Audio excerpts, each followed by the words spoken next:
In today's episode, we're going to dive into one key concern that most businesses struggle with.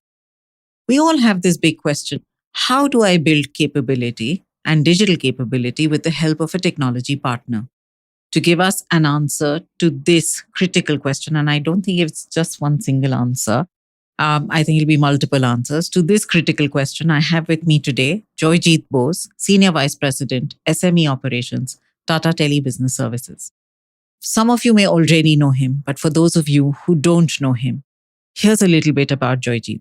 Joyjeet has spent more than 3 decades in the industry working closely with businesses and startups across sectors. He has seen the technology evolution from the non-IP era to today's IP era. In these 3 decades, he has worked with companies to help them become digitally agile. He's a technology enthusiast who is passionate about understanding customers' requirements and finding solutions that best suit their needs. He has always prioritized paths to optimum results to ensure success for channel partners and customers. He is an active marathoner who also loves to play football and cricket. Joyjeet, welcome and thank you for joining me today. Thank you.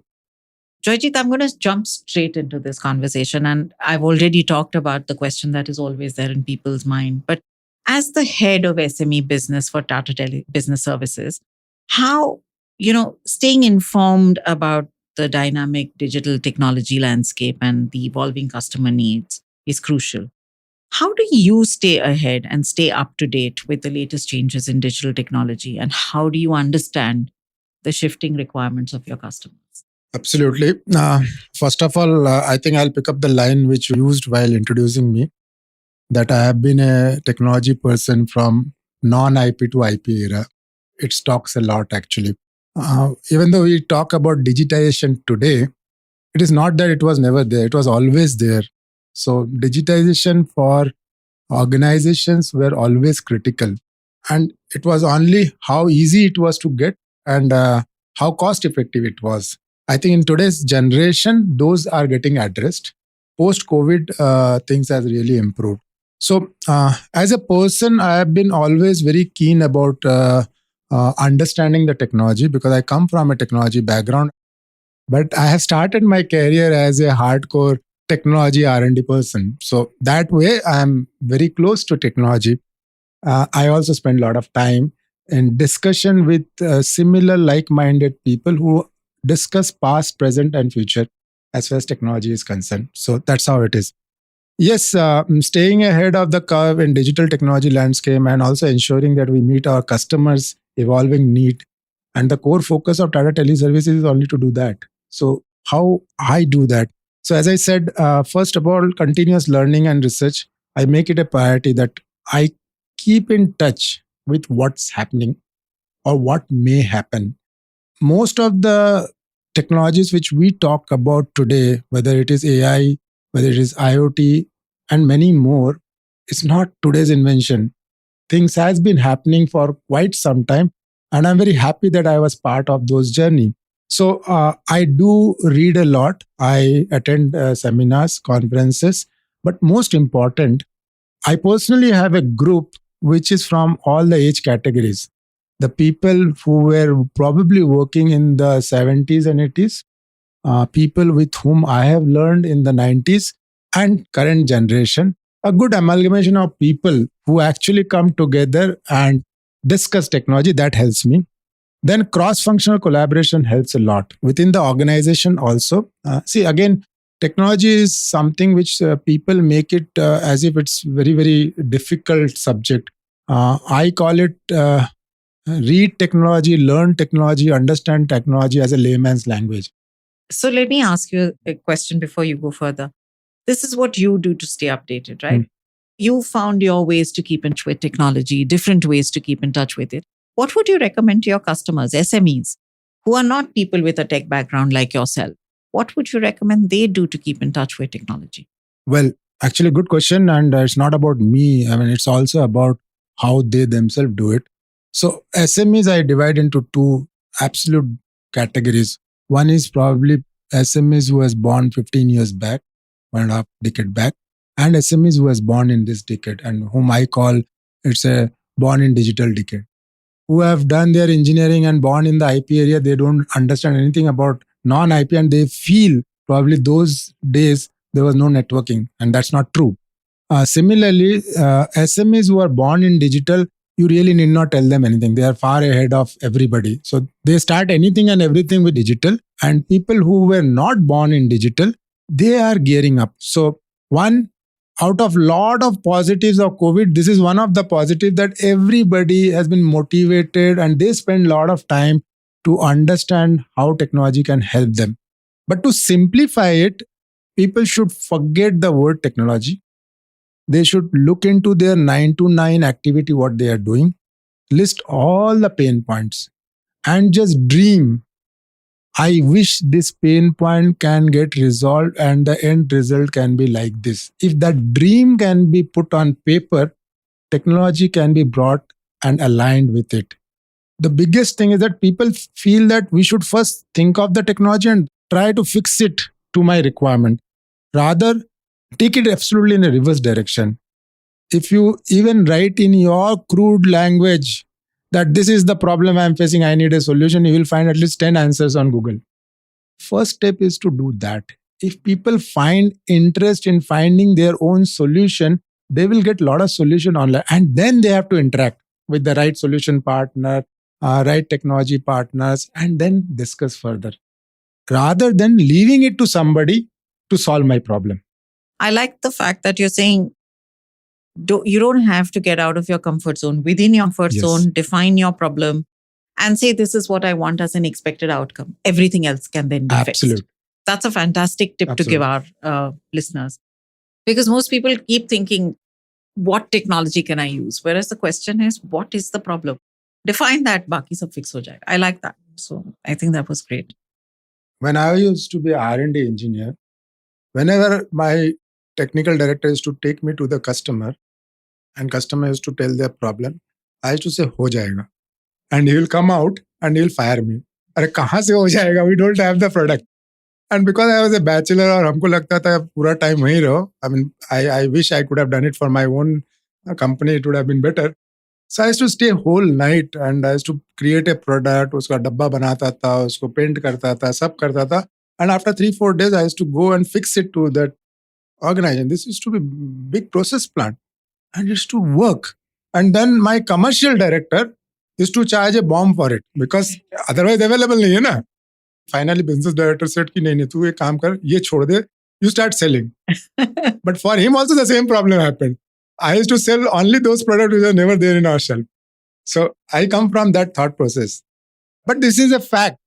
So I firmly believe as a R&D person and as well as a business person, if a person who has the problem, he can feel that this is the solution I am looking for and then give it to the technology expert, probably he will be more satisfied.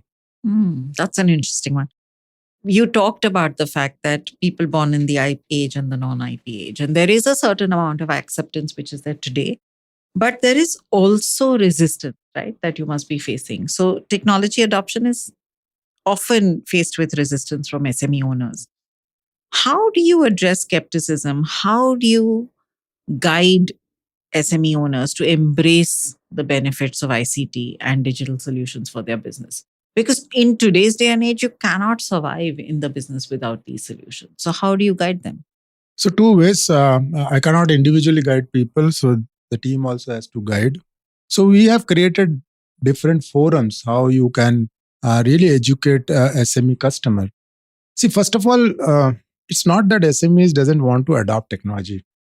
The fear is of 3 kinds. First, if I adopt technology, we will take care of it. Second, we feel technology means very big thing. Third thing is that there is also a feeling it's a very dynamic thing. It keeps changing. And how I will cope up with it. Okay. Now, as I said, SMEs are of 2 eras. One is which is a decade old, which is born in digital. They are not worried about all these things.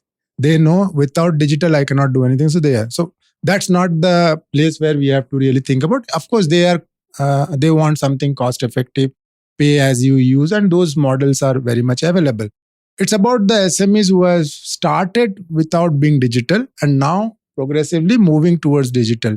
So we try to give the comfort to the organizations that let us know all your pain, including your fears, which is related to how costly it will be, how difficult it is to implement, whether I need to have a technical resource at my place. All difficulties also make it part of the pain point. So we will take care of it. We will come to you as a solution provider. And for that, we do various forums. We actually are do big as a brand started only saying that please do big along with us. So it's not about TTBS is doing do big. We are doing do big together for the SMEs. We will do it for you. So believe in us and we will take care of your end-to-end requirement, not just providing solution, but to make you understand why this is important. And hence, my direction to my team is that instead of selling the product, first understand what the customer does 9 to 9. Morning 9 to evening 9, he is doing practically a lot of stuff to make his business successful. It gives a comfort to the customer. Oh, he understands my setup so well. Then he actually opens up. And then he feels, okay, here something can be done. The moment you go and start selling a product, then it becomes a sales discussion. Rather, you become part of his family and say, this is the point. Now, this also helps our side. My team also then start thinking about solution. Even many trainings you give them, it will not help you because trainings are again product related. But when you conceptualize with the customer, oh, this is your work you do. He's learning also. He's taking interest, and then he's also giving solution. What is the benefit of my team? They have already seen some of such case studies in the market, and it is always a fear, even in my sales team who are non-technical, how I will speak technical. So my guidance to them, you are not supposed to speak technical. You are first supposed to understand the requirement and then bring it back and we'll find a solution for it. So the similar confidence has to happen at the customer side as well as my team side. And if this bond can be created, I think everything is possible. I'll give you a simple example. All of us use WhatsApp. And WhatsApp as a solution is not new. We have gone through various journeys from the days when Yahoo was there to today's WhatsApp. Nobody has come and trained anybody. From a school kid to a grandmother. Correct. Everyone has learned. Nobody considered it as a technology. I'll give you a better example. Not many people may like it. When COVID happened, lockdown happened, everything was happening. Right from clapping, drum bajana, and all those stuff. Nobody realized one thing. There is a setup which is working across the country, which is making you see this, communicate this, everything. That was technology. We take internet, TV connection as if it is available like you get air and water. Correct. It's not like that. It's a technology. We have accepted it. We understand it works like this. Today, if suppose a power goes off in your house, you will definitely do 3-4 things. Correct. Most of the Indians are half doctor. For certain things, you don't go to a doctor, but you don't complain because you have learned it on your own. So technology has to become like that. I think that's the simple. I'm giving a very, very vague answer, but that's the crux of it. Leave it to the person. Once you come to that critical junction where you really need to understand the nitty-gritty of it, we bring experts. So let me be a very specific answer. We have platforms where we call customers, we address them, and we don't address them about our product. It is called our Do Big Symposium or Do Big Forum, where customers comes. We actually tell them how the future world can look. Certain time we go industry specific, certain time we go with collaboration of CTOs. So there is a forum where you discuss. Second thing is that we have developed a portal called CEP portal, Customer Experience Portal. As I said, my firm belief is that if the customer can experience a product in their own comfort zone by configuring it, do it yourself kind of a setup, test it in their environment, find out the pros and cons of the product or the solution, make himself comfortable, and then come and discuss with us, okay, I'm probably looking for this kind of solution, or this product gives me to some extent the benefit, then it helps. So we first launched a customer experience portal. We have do big forums. We go and interact with customer. We have a team, which we call as the customer success group. This team specifically, they are not the sales team. They specifically go to the customers, sit with them, and just understand their 9 to 9 journey. These are the ways we actually build the confidence in the customer that you cannot stay away from technology. Rather, we all are not staying away from technology. If you get up in the morning, anything and everything you are doing has some technology into it. It's just a question that some technologies, it's so cool that you don't consider it as a technology. And rest of the thing you feel, oh, this is a technology. So that's how it is. So, what I'm hearing is a lot of what we're doing because it's intuitive. Like WhatsApp is very intuitive. So, you Correct. get into it and you don't even think of technology. And what y'all are trying to do is understand the customer's life, his problems, and then help him get the technology which is intuitively correct. If you take the same example of WhatsApp, another reason why WhatsApp has become easy because it's a mass scale thing. So if one friend got one feature of WhatsApp, they will actually advertise it across.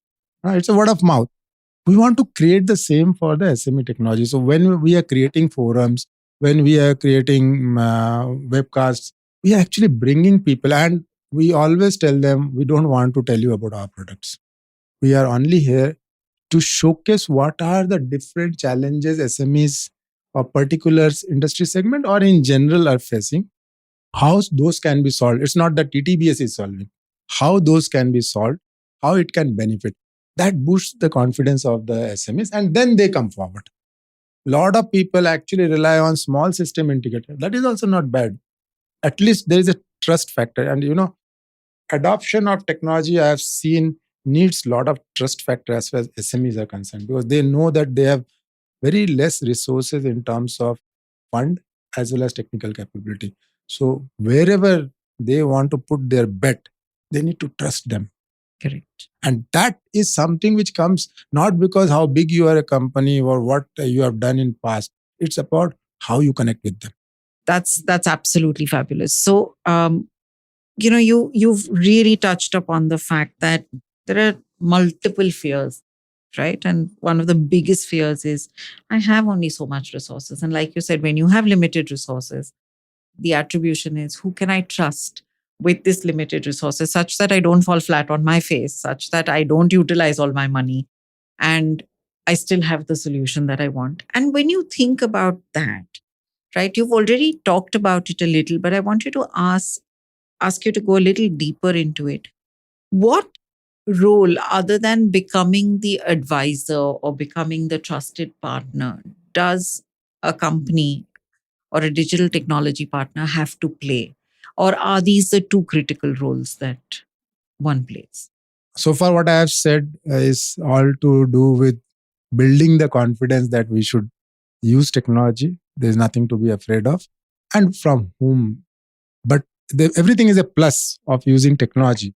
But whenever you are doing something, you have to also be careful that every good thing has a chances of leakage. And hence, a technology partner, first, of course, you have to give a cost effective solution. Then you have to also see that what things you have to be careful about. So security is one very big thing. COVID has taught us that we can have a hybrid working setup. People can work from anywhere they wish or they are comfortable at. There are a lot of outsourcing which happens. It's not necessary you need to have all your employees. So we do a lot of outsourcing. Hence, your data, your server, everything is pretty much exposed to the external world. You are not working within the boundary walls of your own comfort zone. So security plays one very critical thing, cost and selection of a technology, because it is very dynamic world. Selection of a technology which will last longer or can be easily upgraded or convertible to the future requirement. And fourth, the organization who is taking it, how well it suits their expansion plan, because not every technology will really align to the expansion plan of that particular organization. And hence we really look into the security aspect very, very critically. We explain it to the customer very clear. And securities are also controlled in two ways. One, the way of technology, or another the way of discipline, how you are creating the strategies within the organization, the do's and don'ts can even be percolated down to each functions or people or level and all. Those disciplines has to be maintained, periodically audited. We also help customer to do it. TTBS actually gives solutions where certain solutions are regulated by government, which is the connectivity solution, and a lot of solution, which is the new generation ICT solution, are not regulated by government or any department.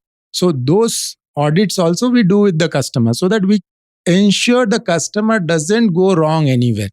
So in whatever way, we not only help them use the technology, we also help them to protect within the boundary where those technologies has to be used. So that way we partner. So know-how, security, and taking care of it that it should be utilized to the best of its benefit, not anything beyond that. So it's almost an end-to-end solution. We understand you, we find the right solutions for you, we teach you how to use the solutions, we see how you can optimize the solutions, and we then audit the solutions to make sure. And in between, we also train your people. Correct. Joyjeet, we've spoken about how you guide your customers through the journey, right? From understanding the problems to providing the solutions and further. But is it that there are some industries which are more, how should I say, would benefit more from technology and democratization of technology versus some other industries? Or do you think differently? Not really. I mean, I would rather say today technology will help everybody. But there are certain industries where technology can potentially give far more benefit than some other industry. Reason being, the complexity of those industries, the overheads they have to put for delivering their output, and the cost associated with it. So let me take examples. Okay, for example, manufacturing industry. Now, again, manufacturing industry can be many types, right? From a very huge process control industry to a small a gift manufacturing company. Everybody is doing a manufacturing only, but it's a labor intensive industry. So here, technology can really help. Technology can simplify the processes. Technology can help the logistics. Technology can reduce the wastages because there are a lot of wastages in this industry. And I'll give you examples, especially because I've spoken IP and non-IP era. If I really, I mean, this question brings me to that fact that nothing has changed really. So I remember my days in very early 90s. I went to a plastic molding company, and this company was actually manufacturing plastic machines. I mean, plastic molding machines, and their customer was making pipe out of those machines, and their wastage was, and this is almost 3 decades back example, which is as relevant even today. Their wastage was when the pipe is final coming out as a product at a particular length, it was supposed to be cut. And that time they never had a mechanism there where to put the blade. So it used to be done manually. And for everything, they used to waste a certain length of pipe, which is to go as a waste. And I realized the product is already available. It's only a question of the same technology I'm using for controlling a temperature. I can just convert it the out such a way that it will control the length of the pipe and the blade will hit. You don't really need a person. So this is a very, very small example. Similar thing happens today also. So when you put a raw material and you expect an output coming out of it, there are a lot of people in the value chain who are looking into it. Those value chains can be controlled by digital technology. I mean, it is still controlled by instrumentation, but digital technology can help a lot. Storage, how it is moving from the factory to the entire value chain till the market can be controlled. IoT plays a big role in this. So in a manufacturing industry, I mean, you can think of lot of stuff. I mean, if it is a process of 25 steps, all 25 can be really enabled with technology, and it will give a very, very high cost benefit. Now let's come to healthcare industry. Again, healthcare industry is also very big. The industry which is probably manufacturing the medicine to a pathology lab, a doctor's clinic, operation theater. Everything is a different business altogether. Now, for every place, there is a good need of technology. Take an example, and which is probably the product we sell nowadays, big time. Doctor's clinic. And let's make it a little more complex. It's not a one doctor clinic, it is a multiple doctor clinic of multiple types of doctory. So it may be a combination of allopathic, homeopathic, and Ayurveda. Now, so choice to a patient when they are entering a particular clinic. So there are technology advancement which has been done. We can have this interaction, entire registration of the customer, understanding about what kind of services the clinic is offering apart from your regular meet to the doctor. All those can be actually put on a cloud setup with a person calling, getting all those information without anybody behind the phone. Record it so that the clinic also understands that what kind of patients are calling, who is calling. They create their own database. They can go back to the customer. They can improve their facility, and the patients can also get a lot of benefit. Healthcare industry, again, as I said, the sector is very big. Technology can help everyone, but wherever the logistic and the number of people working are much higher, they will be much more benefited. Now, which other financial services? I think India is leading. Fintech industry is growing like anything. Today, the ease of doing payment. I mean, I remember when last I went to a ATM. This all has been made so comfortable for the consumer, and this all happened in last 3-4 years. And the best part is that the fear of transacting on a app or API platform has gone completely from the consumer mind. And this is a big technology, huh? And nobody is scared. Nobody is coming and teaching people. Correct. And everybody is transacting. The only small caution over here is that while we are not scared because the confidence level has gone up, there are chances of leakages, security concerns are there, and I feel individuals has to be little more aware of it. So aware, as I said in awareness is very critical. Then half of the security concerns can be taken care of, and technology has to help. So financial sector, again, big industry. It's not just fintech, or even within fintech there are big 3 categories. Technology is helping. So entire banking industry, again, it has started some 2.5 decades back when RBI started the first network called RBI Net, to today's situation where everything is online. Technology is helping a lot. Again, it can benefit those places where probably the transactions are very high. Transactions are very high. You don't need too many people coming to the bank. Obviously, people walking into the bank has reduced. Ease of getting an insurance, getting a loan, getting your money has become very simple. So technology is benefiting. So what we're saying is it doesn't matter which industry we belong to today. It's about simplifying lives. It's of our customers. So for you, the customer, but for the SME, there is a customer I'll further. give you an example which I keep giving every time and doesn't come in our mind so easily. Poultry industry. Correct. Poultry industry, where you'll find the poultries are mostly outside the city because of the real estate benefit. So from the health of the hen, from the time the egg is laid to the time it reaches the retailer, everything can be digitized and actually has been digitized. So not all poultry industry has adopted technology, but some who have adopted are doing well. First is simplification of process. If you can simplify your execution will be faster, execution will be error free, and you need minimum manual intervention. So simplifying the process is the most important thing. Second is the reduction of wastage. Okay. Most of your wastage happens because of lengthy processes, manual intervention, somebody is doing, and every person does things in different ways. So there is a wastage. So that can be reduced. And the third, very, very important, is the logistic.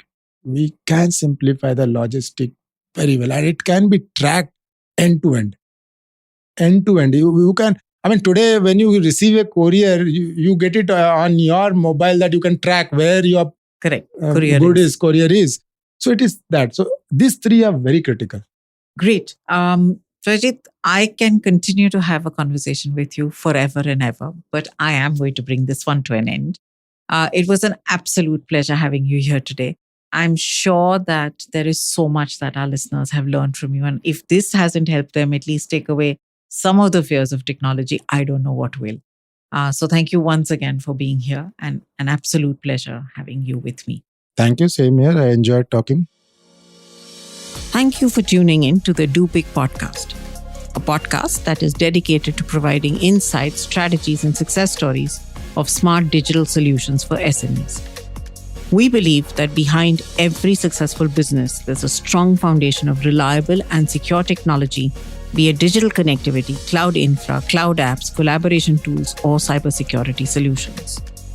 In a rapidly evolving digital world where technology is key to progress, Tata Tele Business Services stands at the forefront of digital transformation of SMEs. Tata Tele Business Services, with their extensive experience and commitment to empowering businesses, understands the unique needs of SMEs. Tata Tele Business Services, with their extensive experience and commitment to empowering businesses, understands the unique needs of SMEs.